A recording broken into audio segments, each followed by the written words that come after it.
Hello everybody! Welcome to the Vorpal Board stream. We have a incredible, exciting combination of guests tonight. As usual, I'm James. I'm one of the co-founders of Vorpal Board, and tonight I am joined by Diego and Greg, who are all two of the members of the Spires End Hildegard team. Greg is the creator of Spires End and the game you're going to see tonight, Spires End Hildegard, and Diego is doing the art for the upcoming game. Greg, Diego, thanks for joining me. Hey. Thank you. Hello. And people who have watched Vorpal Board in the past know Greg. Greg was with us a couple years ago, November 2019, when we did a play in celebration of his successful Kickstarter for the original Spires End. And he is stunting on all of us today with a giant pile of Spires End boxes behind him that he's been packing, which is incredible. There's those are the ones going out tomorrow morning. Another 30. And yeah, I was just checking the chat. Holistic Developer says he can't see video, but other people are saying they see video, so I think we're okay.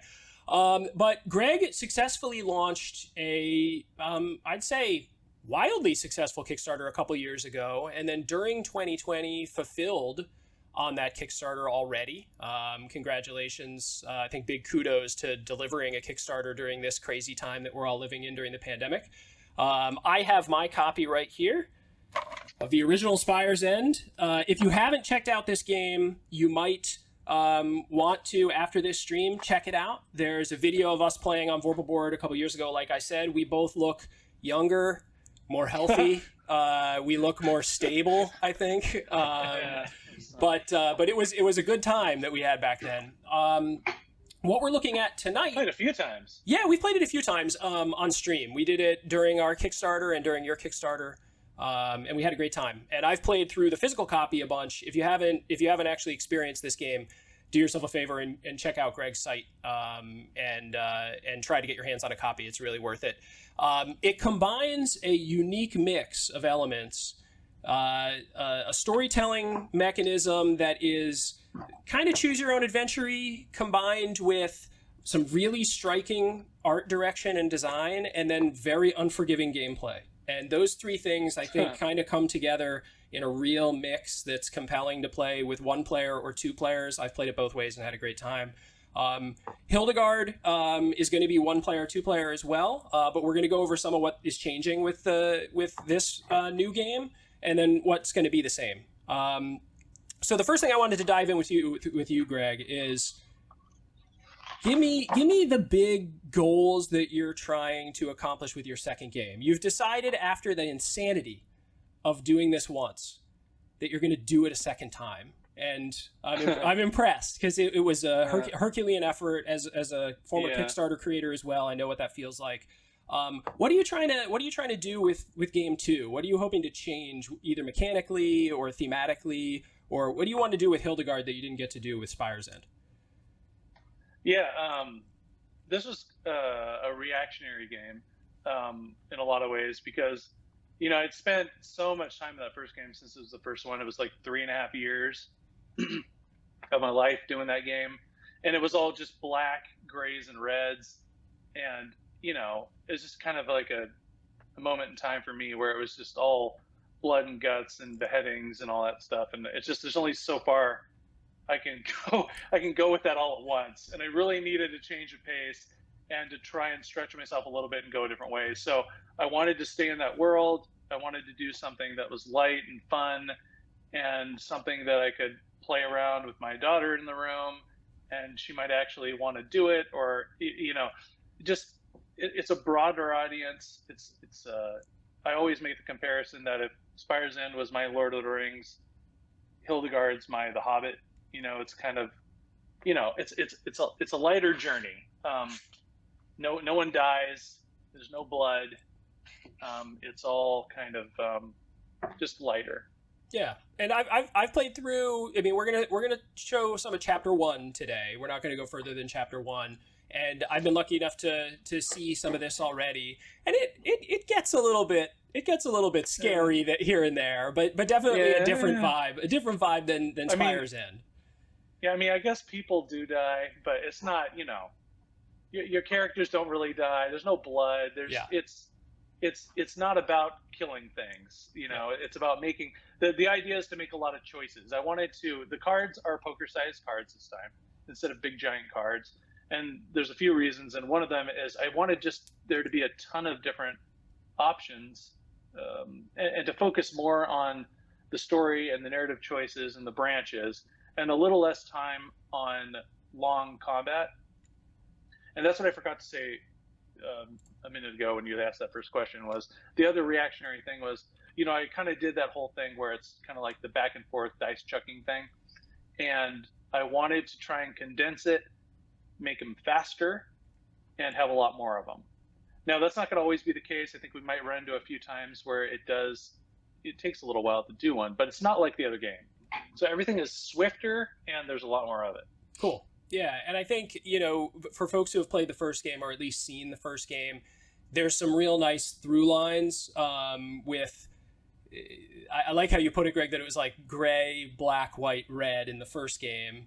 In the second game, there is like a real set color scheme that you're working, which is also cool, but it's, I think, a couple more colors and more diverse colors. But I think thematically, I very much get the right feel, or the same kind of visual feel from the first game, which is great. Now, one thing for folks who are watching, if you're interested, you can check out the rule book. It's a draft rule book, but the draft rule book of this game is available on Greg's site. It's at spiresend.com/Hildegard. I'll actually drop that into the chat here real quick, so that you can actually go and see, just to learn a little bit about what the game is like. We're going to explain stuff tonight, but just if you want to take a look at it yourself.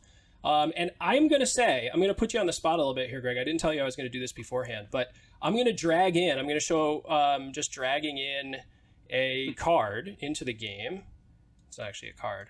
This is the best looking rule book that I've ever seen.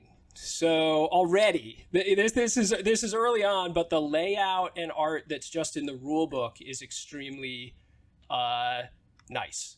So good job, you two guys. I think that the style bleeds through everything in this game, and this is just a perfect example of something that I think is really cool. The rule book looks incredible.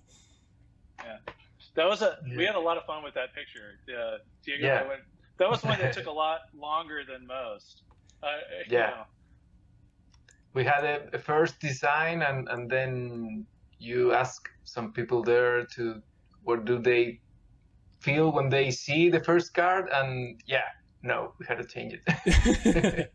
and that you want to explain that this is a part of like a larger illustration. And we did it so that I was thinking about how it would flow in a situation like this, like a long spot. So I was telling Diego, it's like, draw I want her in a boat that's way too small. It's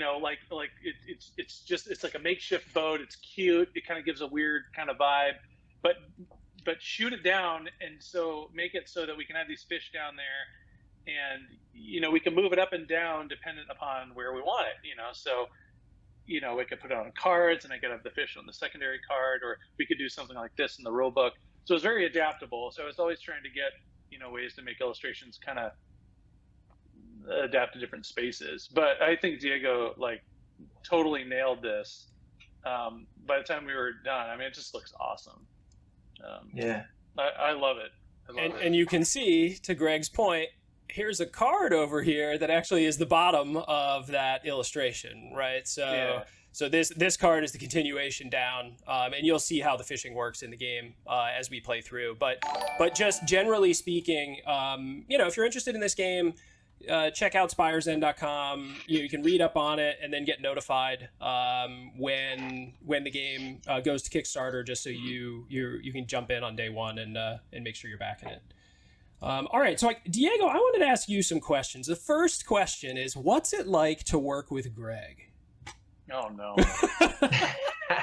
True answer? Yeah. No, it's been great. It's been great because when you work I usually draw just for myself. I drew my own comics. I'm drawing my own comics. I'm drawing my own stuff on my sketchbook and making prints and stickers. And drawing for another person, his ideas. Sometimes you like start little ego fight when the client wants you to draw something in other style that is not your style. But with Greg, it's been great. So I think the first card I drew was like, try to do some lines thicker or less details because are going to be printed small. Think about it as card size, no like big like prints. And when we got those little things right, yeah, it was a joy. I'm all week expecting the new card I have to draw, and yeah, it's fun. So he let me do what I want to do, and we read each other like easy. I think so. Yeah, I think so. I mean, Yeah. I can tell you it was really important for me to make sure that I'm not like, I don't know what's the word here. I don't want to take over, you know, what he's doing. I want it to still be his voice. You know what I mean? Like, I've got a lot of ideas and stuff like that, but I don't want it to be so, you know, where I'm like, oh, you got to do this. It's like I still want it to be his thing too. You know, otherwise, what's the use? You know, he's got to have his voice in there. So it's kind of like what I try and do. I don't know if it comes off that way, but I kind of just give you some loose ideas, and then say, now go and have fun and do it however awesome way you want to do it.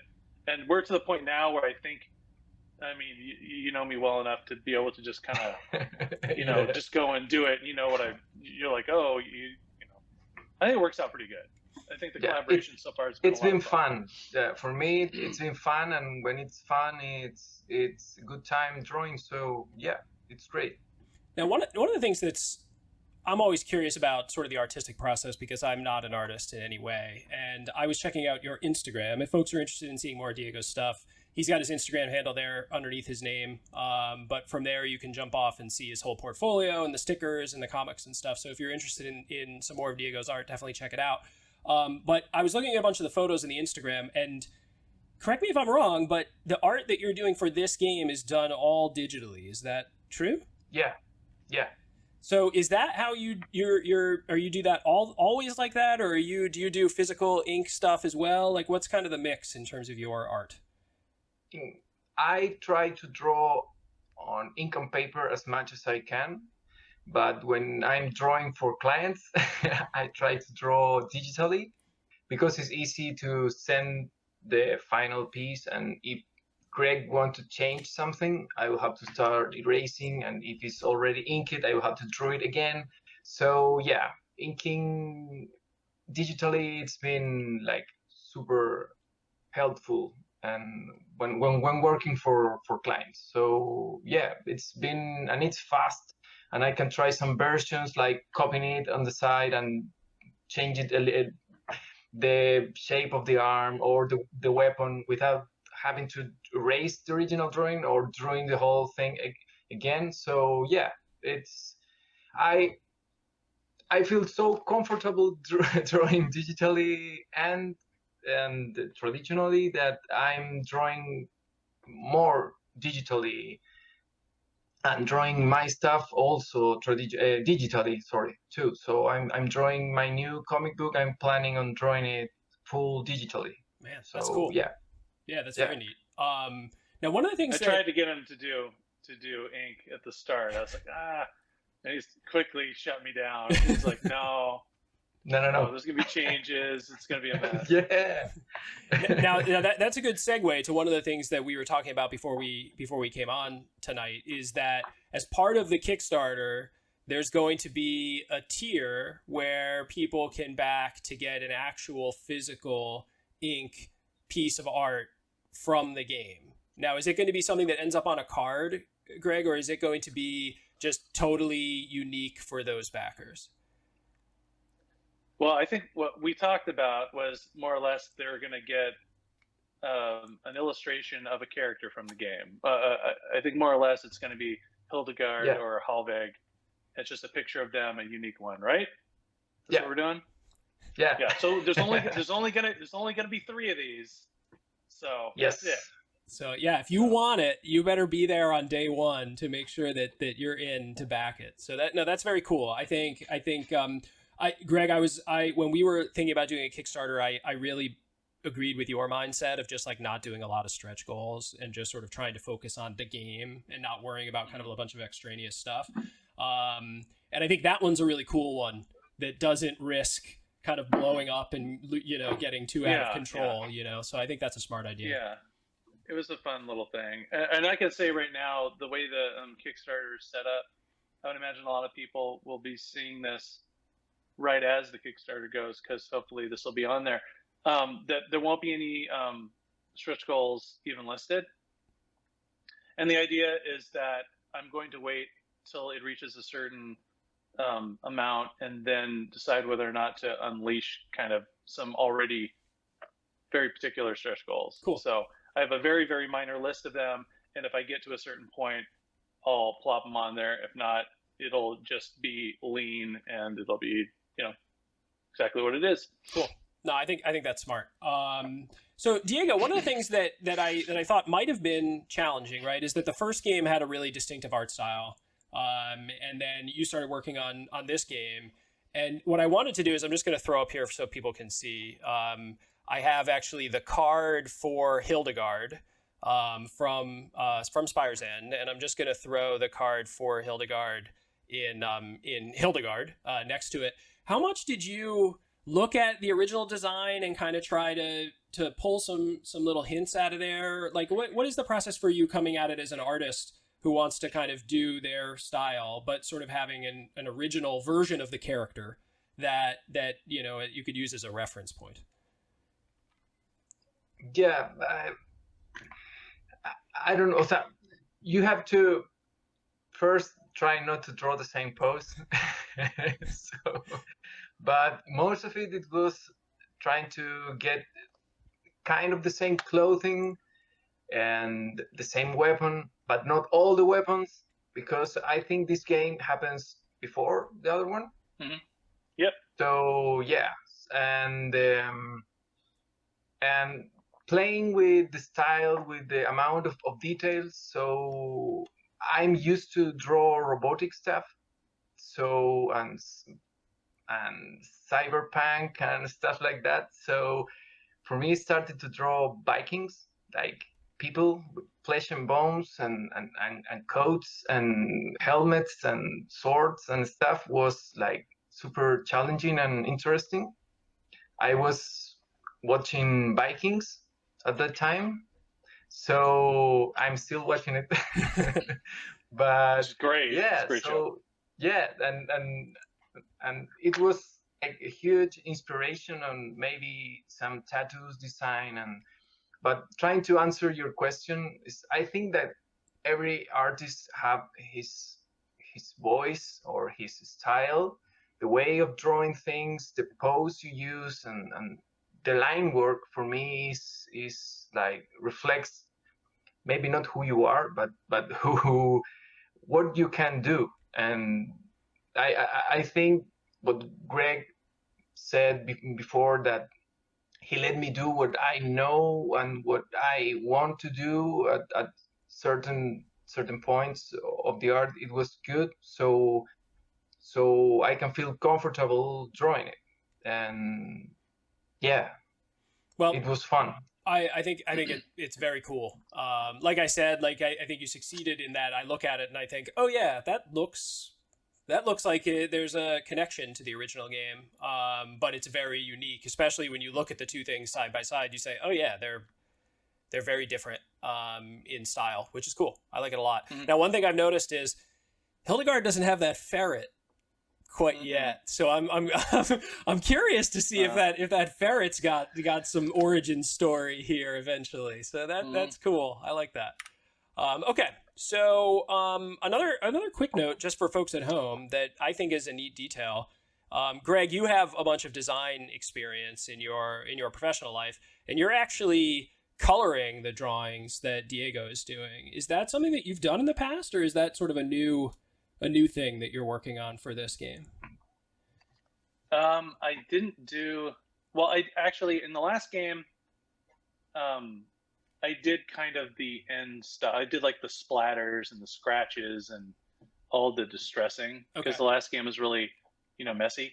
So I did all that stuff, and then I kind of took it a little further because, I mean, to be frank, there's a ton of illustrations in this thing, and it's a lot of work, and it's going to be enough work for Diego just to kind of do the line art. So, I told him, for a lot of different reasons, I think it just makes more sense for him to focus on that, and then he hands it off to me, and I do that because I have the palette kind of down. I have like kind of a very limited color palette for each chapter. It should look like you're being assaulted by a pumpkin pie, So that's where, that's where we're at. So I'm trying my best to do that. I think it's working out good because the cards are small. I'm happy with the coloring. Cool. So yeah, I think it looks really good. And also, I always told Diego, if things aren't good enough, he can tell me and nix any of the colors. Yeah. If he decides that it's not good enough for his illustrations, I respect his decision, and I will make changes so that it looks good enough. That's good. That's good. Professional courtesy there. I like it.